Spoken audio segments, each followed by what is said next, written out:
This conference will now be recorded.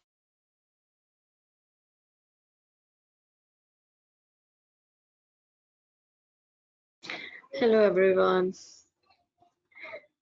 So today I'm taking a very interesting topic that is appraisal of the scientific paper. So I'm starting now. In EPCOG OSCE topics, there are many important and different topics like appraisal of a scientific paper, risk management, reflective practice, and conduction of the drills.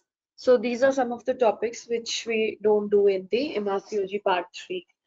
So I will be today taking this appraisal of scientific paper and how we will in the EPCOG OSCE station, a paper will be given to you which you have to appraise. You will be given a reading time of 5 minutes and then an appraisal time of half an hour.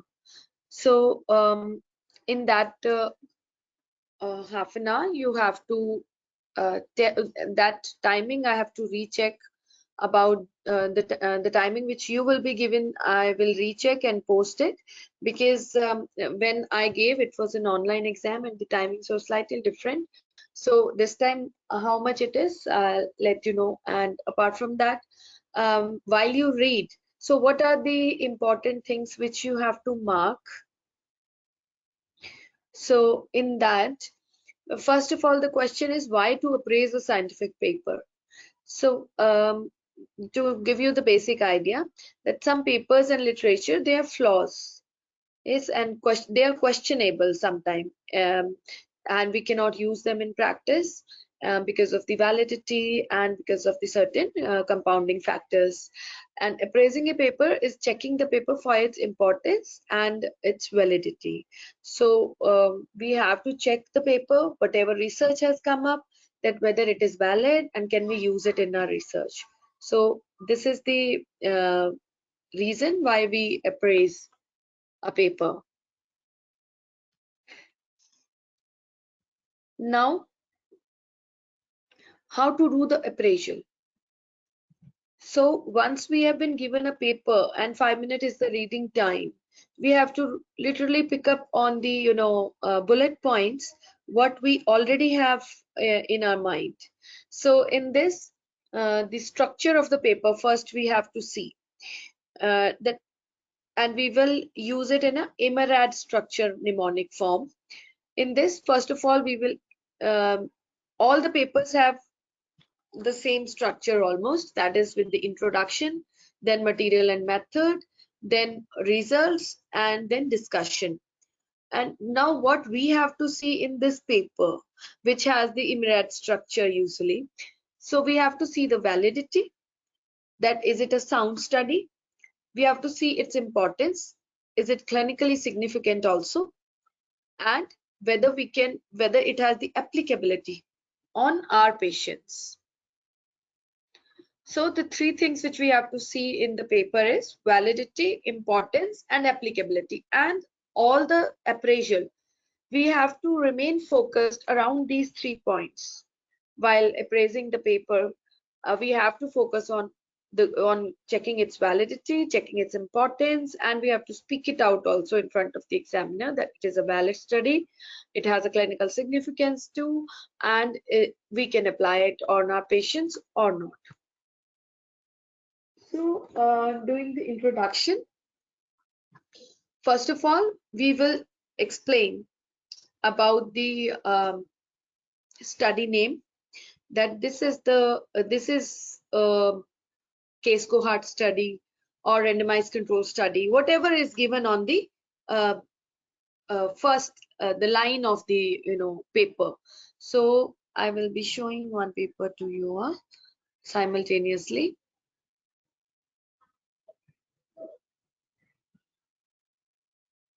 Yes.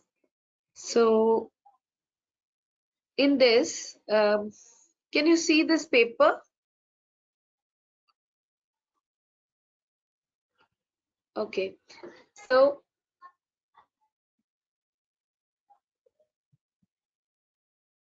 in this paper, see, there is an abstract.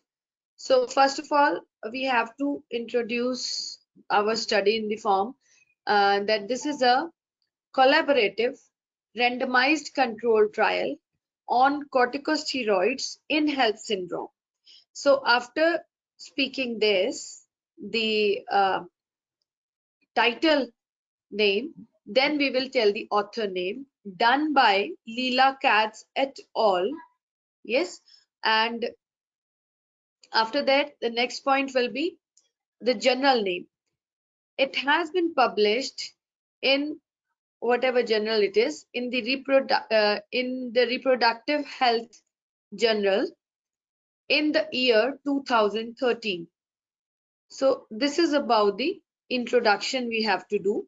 The title name, author name, first author name, and the journal name and the year of the publication.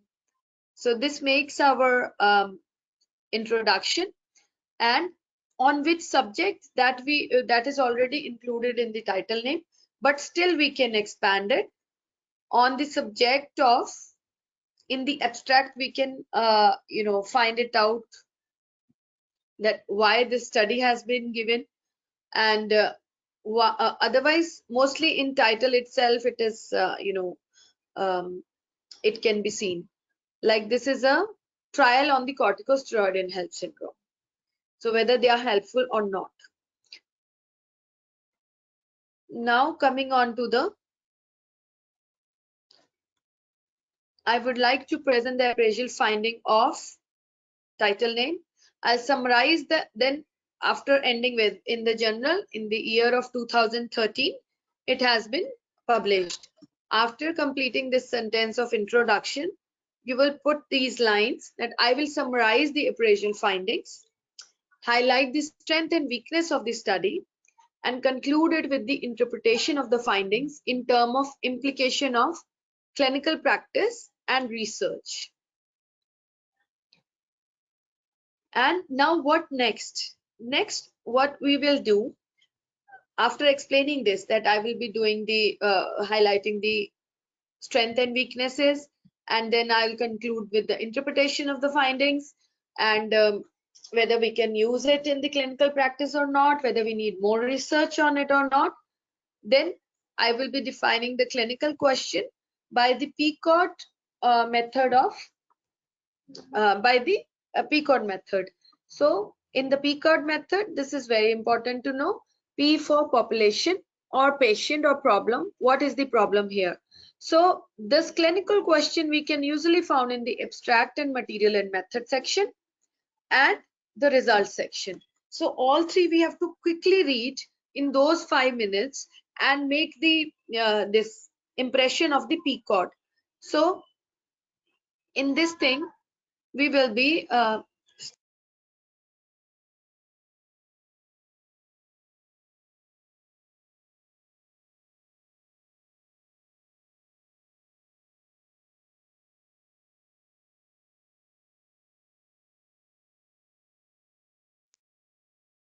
so like in this paper, we will be quickly reading the abstract, the background, objective, method and design. So in this population, what population we have used? So mostly we can find it in the method part. So it is a triple blind randomized control trial, including women with class 1 HELLP syndrome, and exclusion criteria were dexamethasone use in the last 15 days before diagnosis of HELLP syndrome.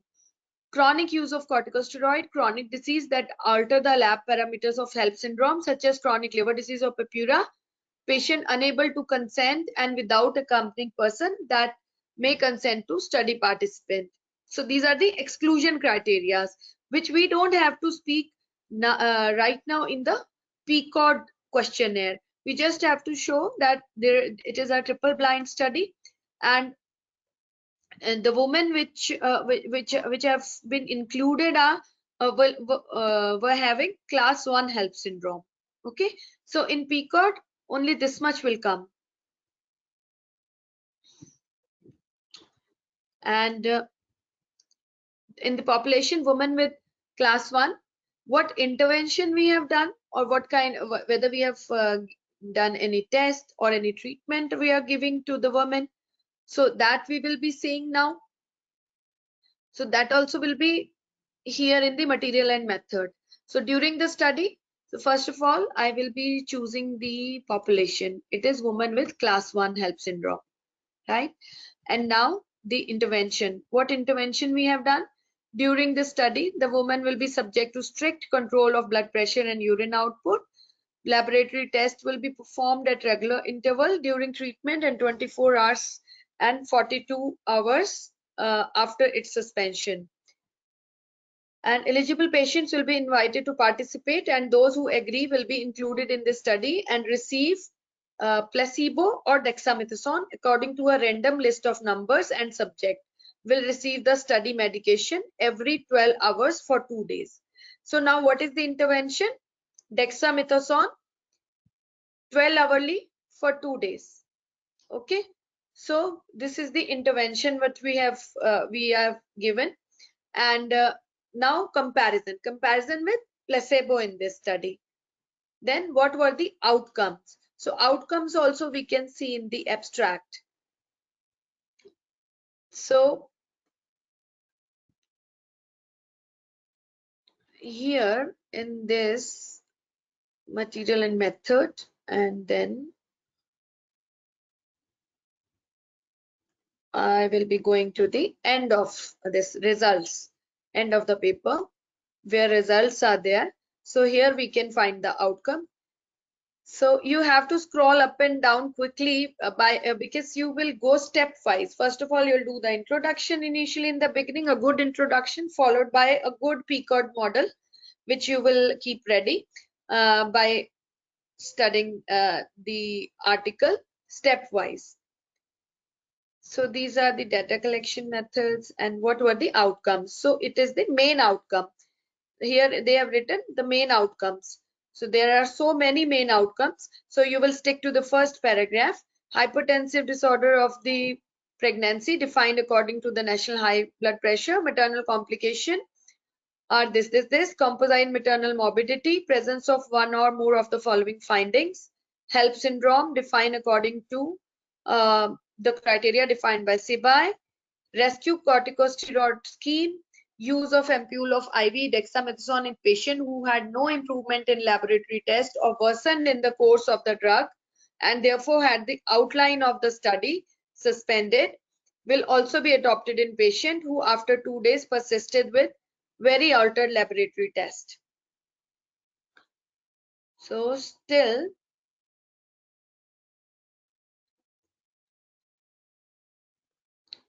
we are in this paper.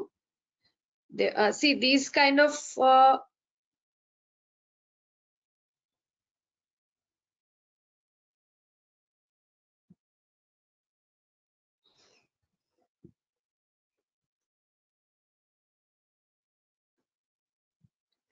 yes. So here it has been written that, okay, we'll first be going up, and this is the outcome. The outcomes measured were frequency of composite maternal morbidity and the secondary outcomes. So we will write that in the outcomes, in the PCOG model, in the outcomes, the primary outcomes were frequency of composite maternal morbidity, and secondary outcomes were measured by laboratory parameters. So primary outcomes were the maternal morbidity, and secondary outcomes were laboratory parameters during and after the treatment. So this way we will be making a PCOG questionnaire, and after that, now we have to, once we have given the clinical questionnaire, that this is the clinical question which is there in this paper. So now we will explain it further, expand it further by expanding the PCOG. By now we will add the inclusion and exclusion criteria and intervention details, how much, when to start and when to stop. Like here, we will be giving dexamethasone in 12 hourly for 2 days. And then what were the primary outcomes? These were of the maternal morbidity, and secondary outcomes were the laboratory parameters. So we will study more in the material and method section and the abstract part. So mainly we have to read the abstract, material and method, and for the outcomes we'll go to the results. And in the end we will be checking the validity of the study. For that also we will go to the material and method section. We will analyze the study type, like this is a triple blind study. So we will see that how this study has been conducted. Is it a valid, has it been conducted in a valid form? Have they done the follow-up carefully? And have they done the blinding correctly? Like if it is a triple blind, how they have done the blinding, and how they have, and the intention of the study. Is it to treat or is it to diagnose something? And so we have to keep this checklist in mind. And after that we will appreciate if this study is found to be valid, or if any negative point like follow-up was not up to the mark, or if there is any harmful treatment given, then you have to mention that also, not only positive and good points we have to say. And then we will be going to the results section, see the tables and graph. Start with the first table or first graph in which demography or baseline features are there, and then go on. Then mention the confidence interval wherever it is provided and the relative risk, etc. Main outcome is this, and study also suggests that.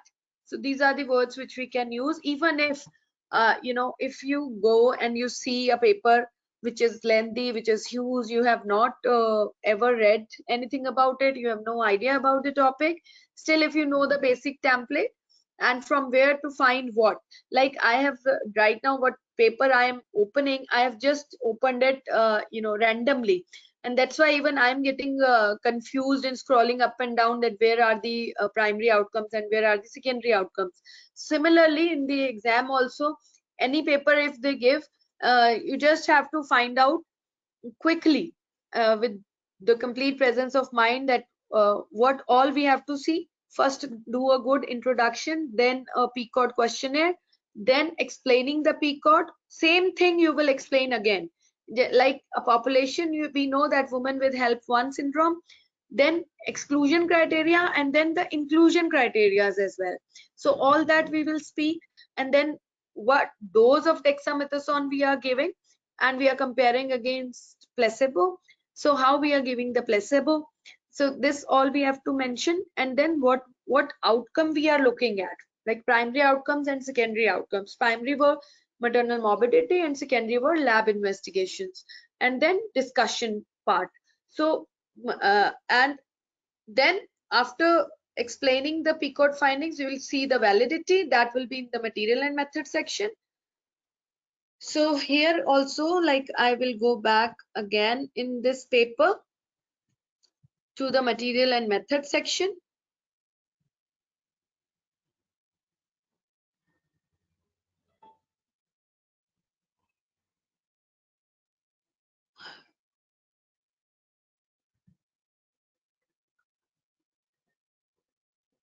Like this is, yes.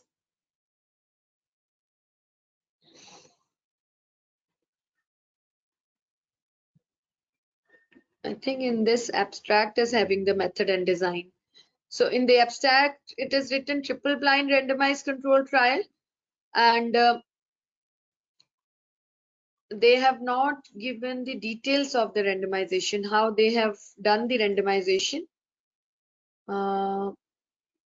So what we can do is, I can, yeah, okay. It is here in method and designs. So in the study design, it is this we have already discussed, triple blind study population and location will include all eligible women with class 1, that we have also discussed. And now we will see the eligibility criteria. Okay. In this class 1 help, both in antepartum and postpartum. Exclusion are who have used dexamethasone, before diagnosis of HELP syndrome, chronic use of steroid, chronic disease, and parameters of HELLP syndrome, alter laboratory parameters such as chronic liver disease or purpura. And then procedure for selecting participant and randomization, this will come in the validity section. So what we'll do now in validity, this study, how it has been conducted, eligible patients will be invited to participate and who agree will be included in this study. They will receive placebo or DEXA according to a random list. Okay, this thing has to be highlighted, that random list of numbers generated by the random allocation software. Random allocation software, Asfaran Iran version. That version we need not to mention. It was by random allocation software. This list of randomization will be provided by the statistician to the pharmacist, who will be responsible for preparing the package containing the either the DEXA or placebo. So here statistician is also blind, clinician is also blind, and patient is also blind. So it is a triple blind. So we understand that. So it signifies that it is a triple blind study because all three are blinded, and the lead and the person who is giving the medicine is pharmacist directly. So both in an identical presentation with the identification number of list labeled, that you need not to mention so much. Just say that it is triple blind and pharmacist has been given the medicines in an envelope to the patient, and random allocation number has been allotted by the software. And this procedure will be followed in order to guarantee the concealment of allocation of patient in both the arms. So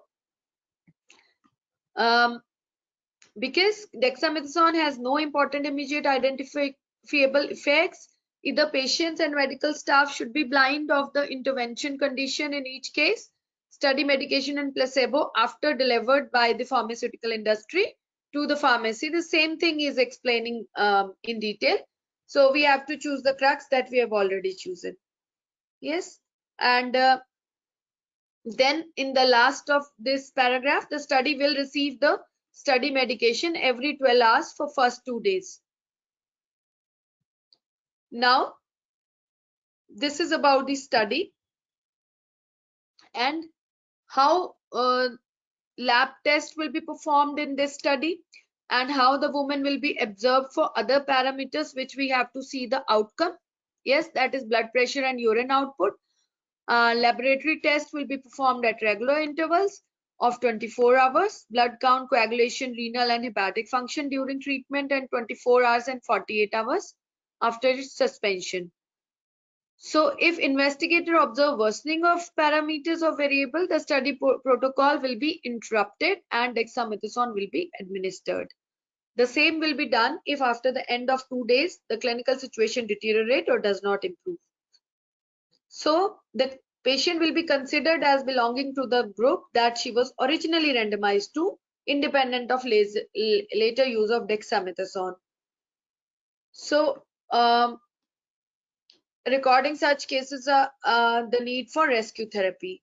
So after seeing these methods, we can find that they have not converted the patient's identity even after even though they use the dexamethasone in the patient. In the end, a doctor or investigator also doesn't know what kind of a patient, from which list patient belongs to. But patient will stay in the original list only. We will not convert the patient to the dexamethasone group, because, and we will label it as for the intention to treat we have given the dexamethasone. So we will not take it into the consideration, this giving dexamethasone, and the study will not be affected by the progression of the disease or by giving some treatment in the end. So we can see that because it is not getting altered, its nature is not getting altered, so this we can rely on this study. And they have even after the deterioration, they have not disclosed the randomization, so it is a powerful study also, or we can trust on this study, it is valid study. So then sample size, how much sample size is there? So always read the end 2 linings of these kind of paragraphs or the first 1 line.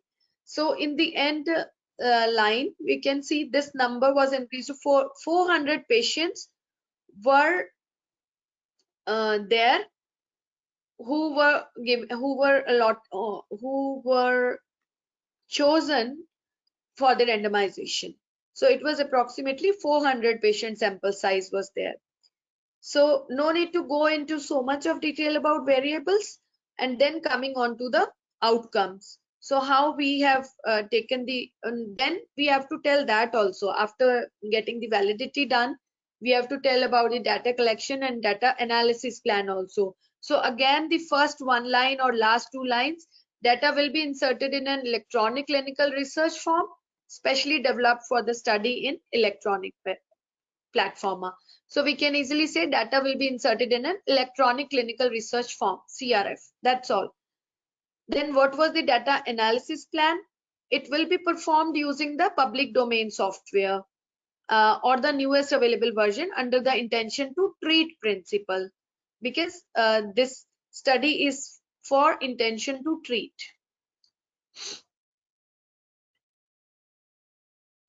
Okay, and now coming on to the its result thing, outcome things. So that we have already seen the main outcomes. Here, these outcomes as it is, we have to say that we have taken the hypertension disorder of pregnancy definition according to National High Blood Pressure Program, and maternal complication, any of these condition, but these condition have been noted. Composite maternal morbidity, presence of one or more of the finding has been noted. HELP syndrome defined according to the criteria defined by SIBI. So this way we have defined the HELP syndrome. And when platelet count, thrombocytopenia, platelet count less than 1 lakh.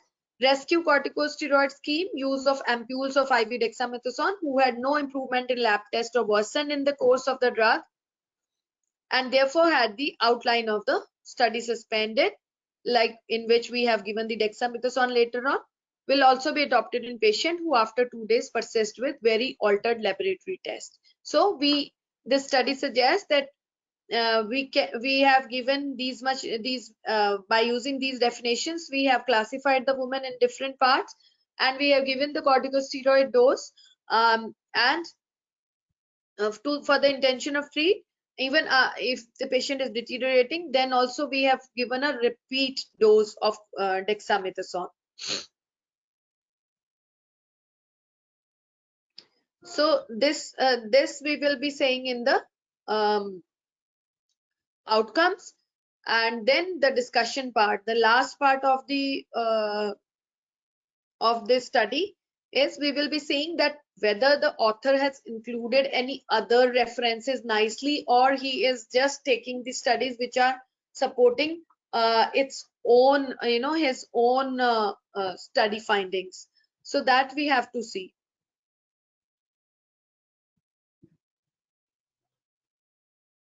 So in this,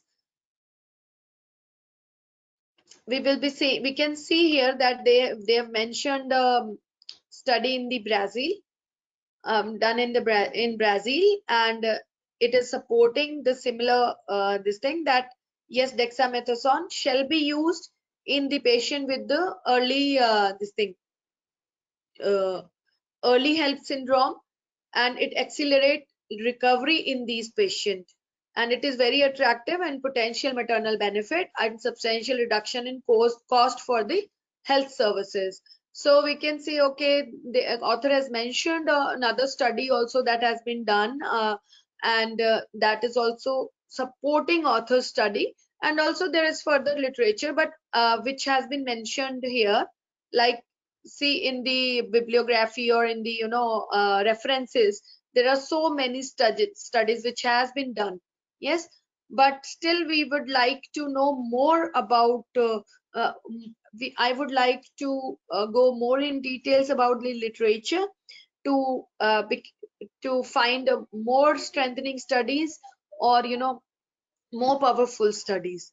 So this way we have to end the chapter. And also, yes, I can use dexamethasone in my practice, as it has been suggested in many studies to be beneficial, and same as in this study. So we can give this give the trial for the intention to treat the patient if patient is deteriorating, not in routine, but if the patient is deteriorating, we can give the trial of the dexamethasone for that patient. So like this we have to do the end.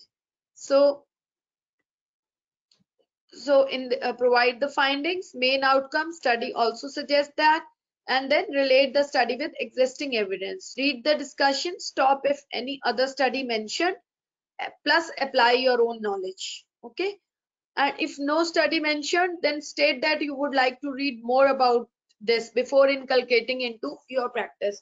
But even if, you know, there is any study mentioned also, still it is always a better idea to say that I would like to read more about this before inculcating it into my practice. But only if you know that this is a very common thing, like ecosprin used in preeclampsia and they are showing it beneficial, then you can say yes, it has shown that in previous studies also that it is found beneficial. So I would like to add it into my clinical practice. But I think more research should be done for the use of ecosprin in other parts also, like in terms of reduction of growth restriction in patients with preeclampsia. So these things also we can add on, or whatever you feel that coming into your head that you can use as your knowledge. Yes, so this is all about the scientific appraisal of the paper. And apart from that, I think in the next class I would like to take this audit class. These all are very tricky, and because the stream is very wide and different things can come up. It takes your common sense and peace of mind. Just don't be panicky, and even if you need to scroll down 100 times, or you need more time, you can ask examiner. Like in my exam, I asked examiner to give me 2-3 more minutes because I was not able to complete the discussion part. So examiner gave me 2-3 minutes, and they were very patiently listening to whatever my thoughts were coming, and I was speaking and telling them. But only one thing I did good was I was stuck to the template. That means I introduced, then PCOD, then more detail. I expanded the PCOD actually, and then the outcome part, a little bit of expanding, whatever at that time you can see, you just have to grab it. And after that, discussion, a good discussion in the end, like would you like to use it in your practice? They ask this question as well, so you can answer it. A very diplomatic answer is always good, that if all the research are available and you are aware about that, then you can use that. But if you are not aware about the research already has been done for this topic, then you can say, being on the safer side, that I would like to read more or go into more details, and then I can give my thoughts for inculcating it into my private practice. I hope I made it a bit clear to you all. If not, you can please ask me anything. I'll post the recordings, and we can do more practice about the papers, scientific papers. Anyone, if have any queries, they can send me their paper and we can do it together in any of the meeting. Thank you.